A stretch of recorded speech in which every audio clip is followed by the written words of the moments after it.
12 अप्रैल 2026 आजकल लोग अपने पुराने या खराब मोबाइल फोन्स को उमूमन कबाड़ी वालों को बेच देते हैं या बदले में मामूली चीजें ले लेते हैं। लेकिन माहिरीन और पुलिस की जानिब से इस अमल पर सख्त इंतबाह जारी किया गया है, क्योंकि ऐसे बेकार मोबाइल फोन्स बज़ाहिर बेकार लगते हैं, मगर हकीकत में ये साइबर जराइम पेशा अफराद के लिए एक खतरनाक जरिया बन चुके हैं।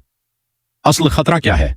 भारतीय मीडिया रिपोर्ट्स के मुताबिक कुछ साइबर क्रिमिनल्स पुराने मोबाइल फोन्स को दोबारा इस्तेमाल के काबिल बनाकर या उनके पार्ट्स निकालकर जाली या कस्टमाइज्ड मोबाइल तैयार करते हैं, साइबर फराड, धोखाधड़ी और गैर कानूनी सरगर्मियों में इस्तेमाल करते हैं।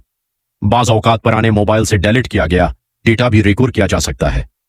उससे आम शहरियों की जाती मालूमात, बैंक डेटा और सोशल मीडिया अकाउंट्स खतरे में आ सकते हैं। हालिया वाकया कानपुर पुलिस केस।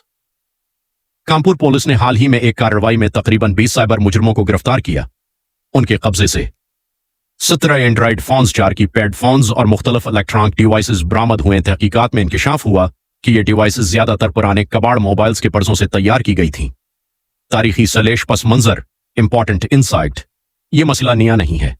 पिछले चंद सालों से दुनिया भर में पुराने मोबाइल फोन्स और इलेक्ट्रॉनिक वेस्ट, ई वेस्ट को गैर कानूनी रिसाइकलिंग के लिए इस्तेमाल किया जा रहा है।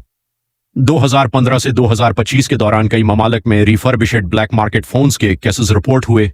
खास तौर पर एशिया में कबाड़ मोबाइल से पार्ट्स निकालकर जाली डिवाइसेस बनाने का रुझान बढ़ा है। माहिरीन की वार्निंग। पुलिस और साइबर सिक्योरिटी माहिरीन ने अवाम को खबरदार किया है कि पुराना मोबाइल बगैर डेटा मुकम्मल साफ किए न बीचें, कबाड़ी या गैर रजिस्टर्ड अफराद को मोबाइल न दें। मोबाइल को factory reset plus data wipe के बगैर छोड़ना खतरनाक हो सकता है। खलासा बेकार नजर आने वाला मोबाइल भी आज के दौर में एक साइबर हथियार बन सकता है, इसलिए एहतियात इंतहाई जरूरी है।